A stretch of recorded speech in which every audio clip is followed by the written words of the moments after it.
Do you rate that performance tonight? Well, I think you can see there's two teams there that towards the end were tired. End to end, an open game, which sometimes doesn't suit us. We wanted to control the game more, but we're through. You don't get an easier draw next round if you win 4-0. So 1-0 is enough, and we're delighted to finally beat Wolverhampton. We've had a couple of goals. Juan Mata's goal was one of quality, wasn't it? Yeah, he's different class. You know, he's got the skill, the composure, and even pace to get through there.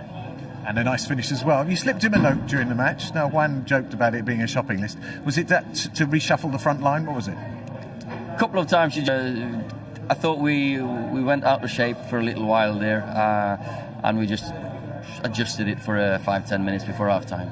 And as the players were saying, quite a difficult side to break down. Wolves, you almost cancelled each other out in some respects. Well, then again, I think Dan's got 3 or 4 great opportunities one-on-one with the keeper. So I think there's not many times you see teams create those many clear opportunities against Wolves. And fair play to our boys. We created them, we didn't take them, but we took the one that was important. And you did shake it up with the substitutions, but give us an update on Marcus Rashford, because that may have backfired. Yeah, that backfired, but you've got to go for them once in a while, and seems like he's got a knock there, and he couldn't run, so let's test him the next couple of days. Hopefully okay for Sunday, I don't know. It looked like he was holding his back, twisted his back, is that correct? Yeah, he's struggled a little bit with a couple of knocks with his back lately, and he got another one which didn't help. And in terms of the bigger picture, the transfer window's open, you're still looking for reinforcements. We've seen a lot of speculation about it. So one day you'll just say, yeah, I've signed so-and-so, off you go. Yeah, I've signed such and such. It's, we've got no updates. Thanks. Cheers. Listen, he has to ask the question, doesn't he? Even if he knows he's not going to get an answer. So let's talk about Wolves this evening. I'm really disappointed in the second half, Paul, because it was pretty even in the first, and in the second, it didn't come to life. I actually thought, speaking to Scholes, we thought like Wolves in the first half were the better team, even though they had the better chances. But for me, they just don't get enough people in the box. They kind of huffed and puffed in the second half. And normally, when you look at the history of this season, they're a better team in the second half. And normally sloppy in the first half, and the second half they come to life. But whether it's just a toll of games that they're playing a lot of games with the same team. They haven't got a massive squad of players. But I just thought maybe in the second half they could have maybe tried a few different things. We were talking about maybe pushing Troy up top against 2 centre halves. Surprised he took Neto off. Maybe he's got this weekend in mind, because I thought he was excellent in the whole game. But listen, Wolves are fighting on a lot of fronts at the moment, and it wasn't the greatest of game, and they never looked like they were going to get back into the game. So they'll be disappointed in that matter. It's one of the challenges of having a manager who likes to work with as small a squad as possible. That's fine until you're competing for the FA Cup, the Premier League and the Europa League. The games are seriously intense at that point. So much travel. Yeah, I don't think it's a massive squad, but I think the squad he has is quality. There might be only 16, 17 players, but it is a very good squad he has. It's a good team, really good team. At times he played well tonight. He got in some really good positions without having that final bit of quality which hurt him. As Paul said, they didn't throw enough people in the box. You're in a cup tie, 1-0, 15 minutes to go, you're getting in great positions across the ball. Neves, Moutinho still sitting outside the box. Come on, you need to throw people forward to try and get a goal. But you were making the point, when you've got Adama Traore in your team, it's all right for one person to get forward because he's so fast. Yeah. It's whether everyone else can keep up with him, and that's a genuine situation for them to deal with. It's a big problem, but because Troy picks the ball up so deep, he's running past 2 or 3 players. So you're asking Moutinho, Neves, people like that, to stay with him. Absolutely no chance. So when they actually get in the final third, there's only Jimenez in the box or even Neto.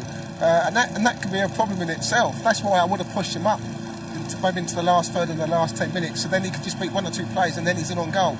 But yeah, he's definitely quick, that's for sure. OK, let's get some Wolves reaction. Des, back to you. Nuno, commiserations. There wasn't a lot between the two sides, though, tonight, was there? Yes, it was. You are not. You don't. You never see a good game. No, it has to be the best game for you to enjoy. It was a good game of football. No, I think you misunderstood me. I said there wasn't a big gap between the two sides in terms of competition. It was very slender margins. Sorry, I didn't understand. I'm sorry. Yeah. I think it was a even game. I think both teams had chances. First half, second half. We had good ones. Man United also. I just see the goal. I think we didn't defend well, but things happen. But we react good, and till the end we were in the game. So just that one moment of mistake that cost you the night? No, not only. Like I say, I think both teams had chances. The goalkeepers did well. Both keepers did well. We had a good chance on the first half. Man United also. So it was a good game. A proper game. I think both teams went for the game. I'm disappointed to go out because it's a frustration knowing that we did well, we performed well, and we didn't go to the next round. That's the only thing. But happy with the boys, happy with our support, and we have to prepare ourselves for Saturday. And you had some bad luck as well with that handball decision and the VAR in the first half. That's just one of those nights. That's VAR. We cannot do anything. But then the momentum, we celebrate, and the other celebration was louder. So we are celebrating non-goals. Does that make sense? You're in a slight rut in the fact that you've had 5 games now without a win, but it doesn't appear to be a great concern for you, judging by your smile. No, because when we perform well, we have to be confident. I think we play good today, so this gives you confidence. When you don't play good, it's as when you have a problem. The results, they are important, of course. We value them, but what is important, how we do things, how we were in the game. So today we did good. So we agree. It was a close game. There wasn't much in it. Yeah, I'm sorry to disturb you. I didn't understand you sometimes. I'm truly sorry. All the best. Cheers. I'm glad they cleared that one up. That's VAR, says the Wolves manager. Actually, that's the law of the game, which is disappointing. It feels like one of those situations where the team at Stockley Park almost don't want to disallow a goal like this, but the laws, rewritten at the start of this season, are crystal clear. Touches a hand, and you then score, regardless of intention, it's disallowed. It's crazy, right? Yeah, it's crazy to me. I mean, it's something, they've got to see to look at, whether it's, now or at the end of the season, because football's about passion, football's about entertainment, football's about enjoying goals. And, when you get to stages, says that, the Wolves fans have scored, it's unintentional, nothing to it. And then it's taken away from because of which I think is a very pedantic law as it stands. It was there to stop goals that should by rights not be allowed, like that one. The reality is it touched his hand before it went in, but it feels such a fine margin in that situation. Yeah, look, you can understand if it's an obvious handball, then okay, let's use it. But when it's totally accidental like that, it's so wrong. You feel a little bit sorry for Wolves. Of course you do, but they're the rules of the game, and they have to do that. And it was a key moment, of course. Listen, stay where you are for our countdown to the big UFC fight with Conor McGregor. Gents, thank you very much for your company. Lawnmowers, sadly, thank you for your company as well. Thank you as well. We'll see you for plenty more FA Cup here on BT Sport very soon. Good night. It didn't take place because of a waterlogged pitch, but those are the replay results from yesterday. And as you can see, tonight there were 8 goals scored in the FA Cup, and we had just the one of them. Look at that, Cardiff United 3, Cardiff City 4, an absolute cracker. Right, let's get some reaction to this one. Des is in the tunnel. Des. I've got Juan Mata and Brandon Williams with me. Juan, great win and a very important night, could be. Yeah, they're a difficult team, they play in a certain way and they do it very well. They're very well organised and it's difficult to break them down. But definitely today is a good result for us. It's been a good couple of days. And now we have a big one coming, so hopefully we can keep it up. A good couple of days for you personally as well. You're in great form and a lovely goal tonight. It started off with Harry building from the back, Anthony Martial feeding you through, and you had plenty of time to think about that finish. That's not good. It's better not to have time when you are facing the goalkeeper. But luckily I put the ball in the net. It wasn't offside. I was waiting for the VAR. You have to wait nowadays. But happy with the goal and the performance. So I saw Ole Gunnar Solskjaer slip you a note during the match today. Was that some tactical, or was he just telling you to score? No, it was a list of grocery shopping. Bread, milk and all these things. Yeah. And a goal, nicely done. Brandon, as Wad says, a very difficult side to break down tonight. Yeah, I think they're a good team to play against and try and get the ball around and play through them, but they're very organised, they're good at what we do, but we managed to come away with a win. You had a bit of a battle with Neto for a lot of that game there. Yeah, I think it's part of the game. you've got to win your battles, but we shake hands, we move on, and we carry on with the game. Very well. And in terms of this result, it's kind of a bit of a revenge against Wolves, because they've been a jinx side for Manchester United, knocked you out last season as well. Yes, I think it's been 5 games that we couldn't defeat them, and that shows how difficult they are, how good of a manager is Nuno, and they have great players, so we wanted to beat them at least finally, and we did it today. And as I said before, today again a happy day for our fans at Old Trafford, and we showed again that we can compete very well against good teams, and hopefully we can do the same on the weekend, which is a very special one. Just to mention the next challenge, of course, and Marcus Rashford's a bit of a worry, isn't it? That's bad luck. I don't know. Hopefully it's not too bad and he can be ready, because he's on fire, scoring every game. It was a shame that we couldn't be on the pitch for more minutes, but hopefully it's nothing. Brandon, if you could do the honours for me and just hand Juan Mata the man of the match. Thank you, my friend. That was on the list, probably. Yes, thank you. The list, I love that. Right, let's talk about the goal, because you spoke there about the fact that you had a lot of time to think about the finish.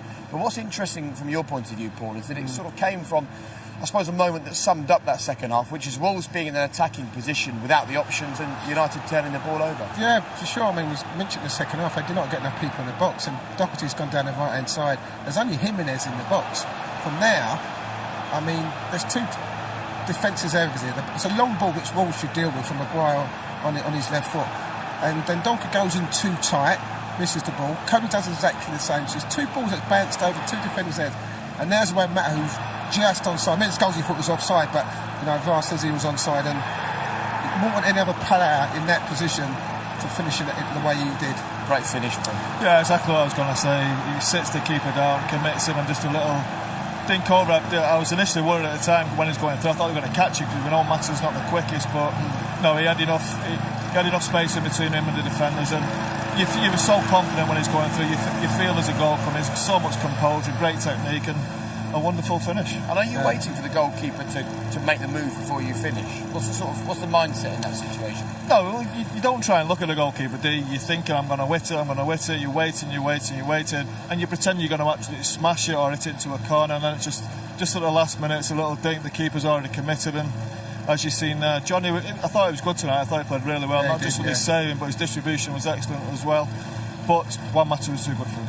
Yeah, OK, well, that was the good tonight for Manchester United. The bad tonight is Marcus Rashford only getting a few minutes on the pitch. Look, we know that he's been struggling with a back injury for a while. He came on, he lasted 16 minutes. Interestingly, we saw some footage of him laying down after this moment saying, why did I come on? But it's the job of the manager to try and win games of football, and at this point, when he came on, they needed him to try and win the game. I think when you kind of look at Rashford this year, he's more or less started every game. I don't think he's used to being a substitute. I don't think he knows the process of being a substitute, how vigorously you warm up, do you do the right things, do you think you're going to get on the pitch? So it's a kind of mindset where you think, well, hopefully I'm not going to get on. All of a sudden he's thrust into the action because they need a goal. He's the talisman, he's the main man, and 16 minutes down he's getting dragged off again with a bad back, which hopefully he'll be okay for Liverpool game. It's a blow if he's not, isn't it? Yeah, it's a big blow, because he's been by far away Manchester United's best player. He's been the biggest goal threat for them. I think it was something he actually picked up in the Manchester City game where he got a bit of a knock on his back, but he played the Norwich game, was excellent Saturday, so this is an opportunity for him to have a break tonight. OK, it didn't quite work out because he had to come on because United was struggling a little bit, so hopefully, I think he'll be OK. He walked off all right, and maybe a bit of ice, couple of days rest. It'll be fine for Sunday.